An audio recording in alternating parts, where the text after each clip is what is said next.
President Donald Trump has said that the United States obtaining enriched uranium from Iran, well, this entire process is going to be long and it's going to be difficult in the aftermath of last year's US strikes on Tehran's nuclear sites in Fordo, Isfahan and Natanz. In a post on Truth Social, Trump said Operation Midnight Hammer, that's the one they carried out last year during the 12-day war, it was a complete and total obliteration of the nuclear dust sites in Iran. The US president regularly uses the term nuclear dust to refer to Iran's stock of enriched uranium or the material left from last year's strikes on the nuclear facilities. Now, just last week, Trump said that the US will work with Iran to recover its enriched uranium and bring it back to the US. He referred to it as nuclear dust and said that it would be retrieved very soon. Iran, however, refused, saying it is not an option.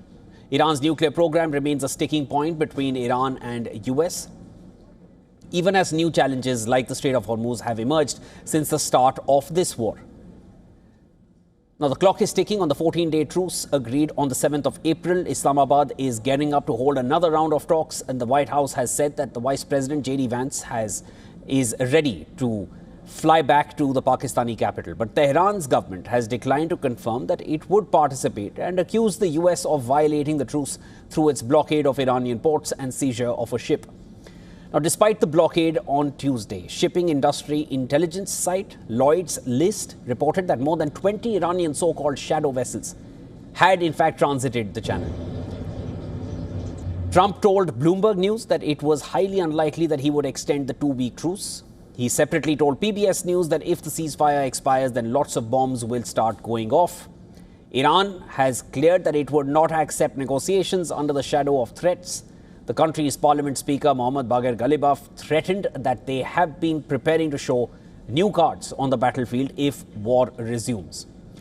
Now, as in the previous round of talks, Vance is expected to be joined by Special Envoy Steve Witkoff and Trump's son-in-law, Jared Kushner. And it's not clear who from Iran's side will be showing up. Following the first round of talks earlier in the month, Vance said that the US could not get to a situation where the Iranians were willing to accept the terms. And Iran's foreign ministry urged Washington to refrain from excessive demands and unlawful requests.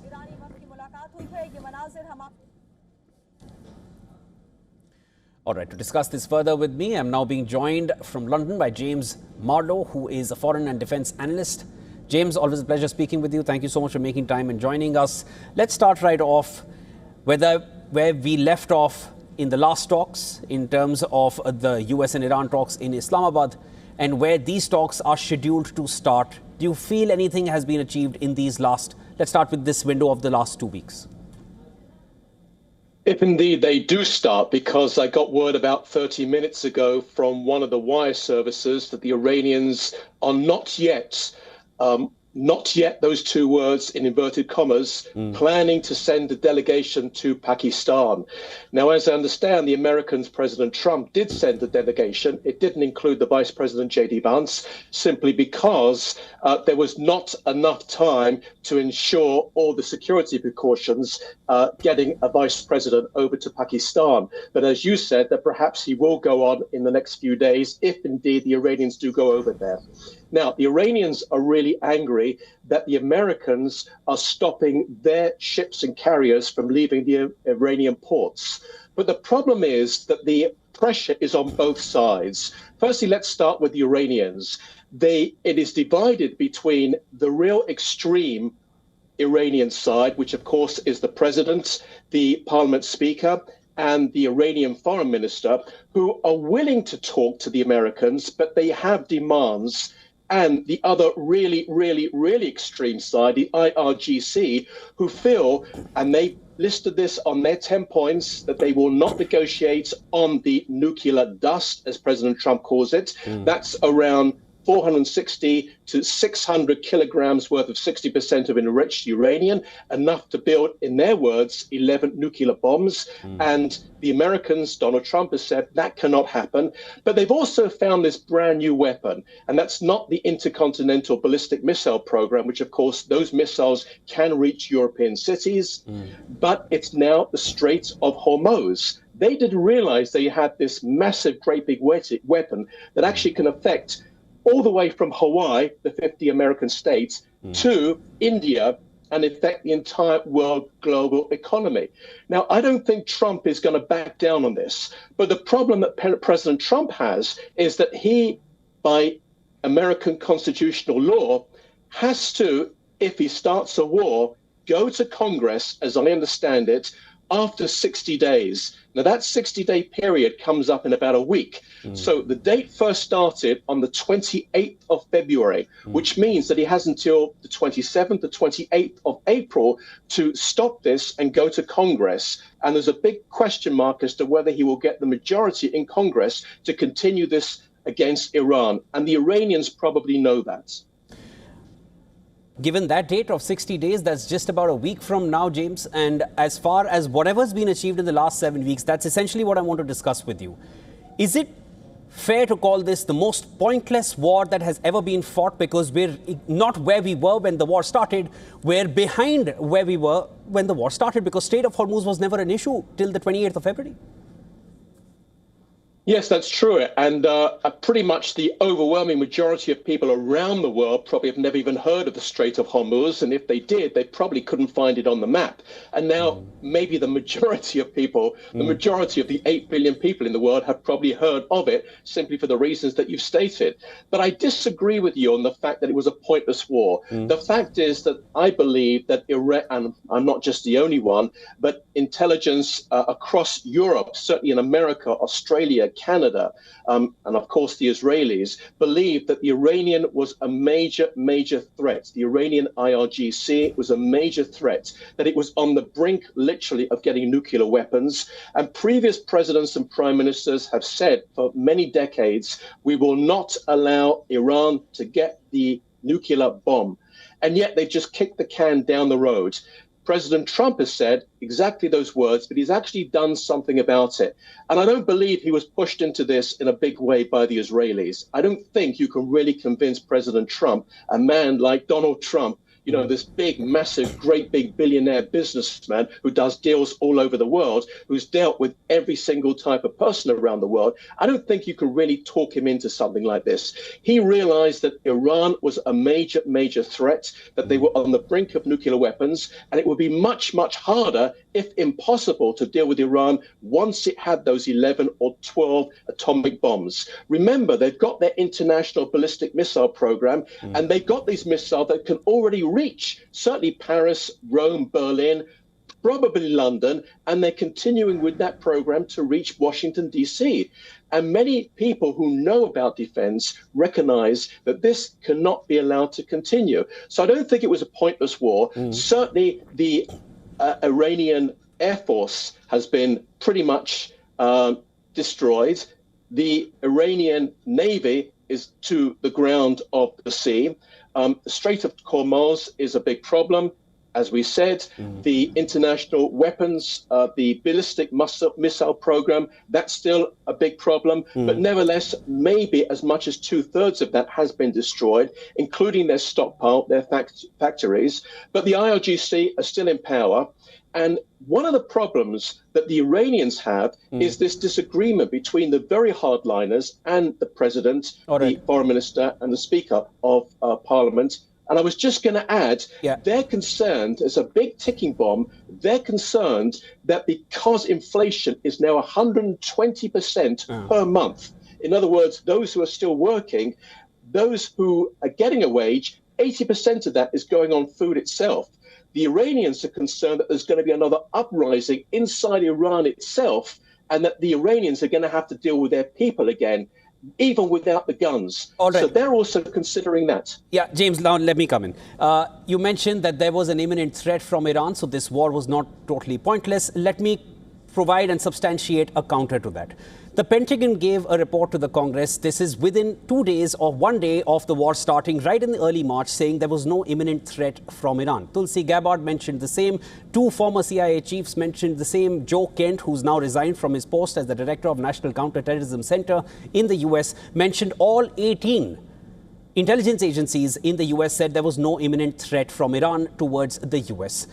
Now, Israel definitely said there was an imminent threat from Iran, and this weapon that they could have developed in the next, in the matter of 2 weeks, they could develop 10 nuclear bombs. This was a version which was coming only from Israel. This is as per Joe Kent and several other voices in the US.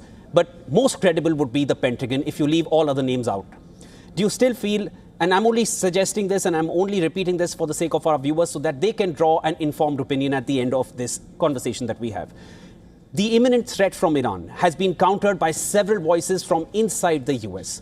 And Donald Trump himself, and I quote here, he had a good feeling that there was the imminent threat. That was the justification given on the 28th of Feb when the attacks were started in the middle of diplomacy, which has not only happened this year, it also happened last year. The JCPOA was abandoned in 2018.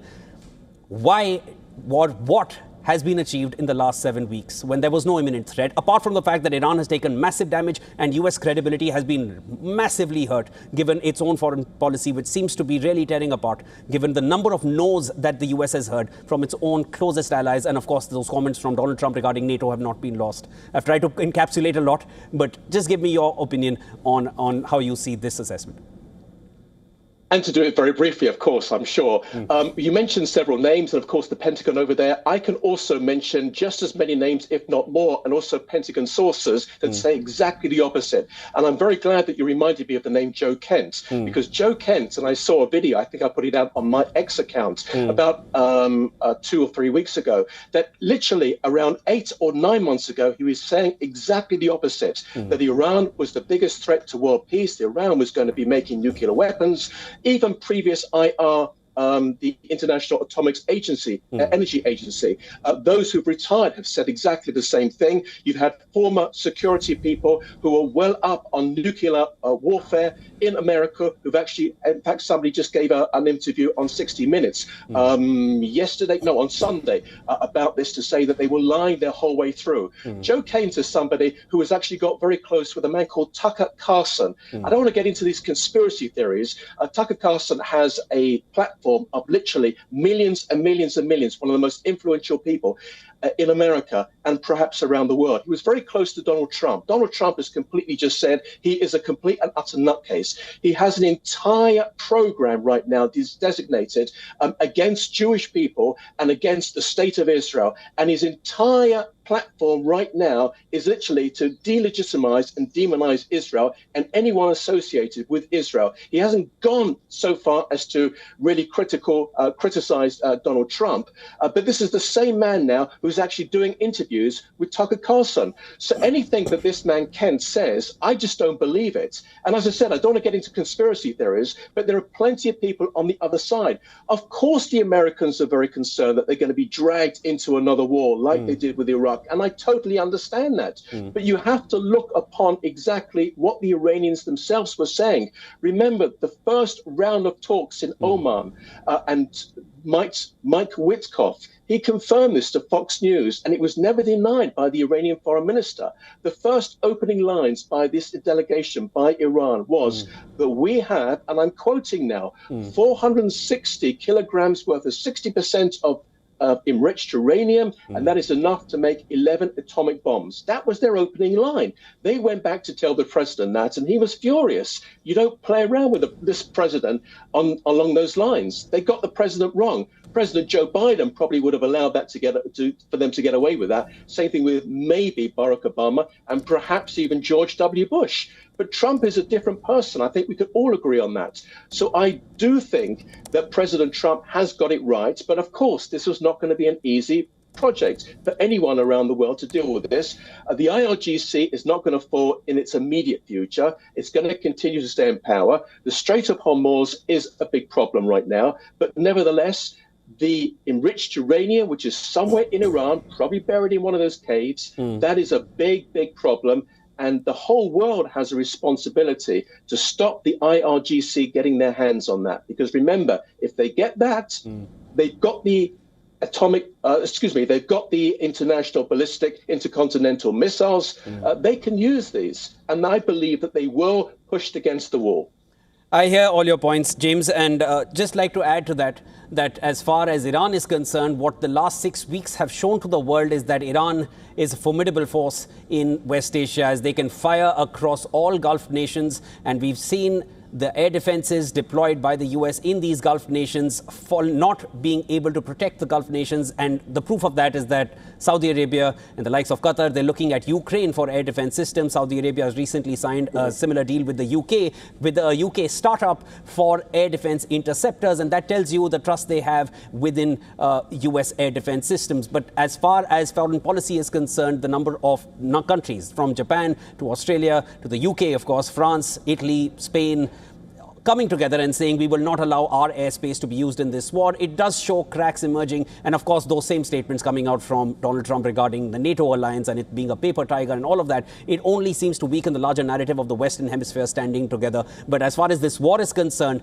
Iran seems to have, regardless of all the damage they've taken, there's nothing to deny that. They have taken a massive amount of beating and a massive amount of damage. But that's something one would expect when you go against a power like the US, but they've not capitulated. And at this point, there's still no clarity whether they're going to come to these talks or not. But we have, it's a shorter flight from Iran to Pakistan than it would be from the US to Pakistan. So we can always expect some kind of a change to come in, as reports are seeming to suggest, because the US is very much on board to come in and have those talks. Let's wait and watch. There will be more to discuss, but I hope our conversation provides perspectives to our audience to draw their own conclusions. James, always a pleasure. Would love to speak with you again and discuss this further.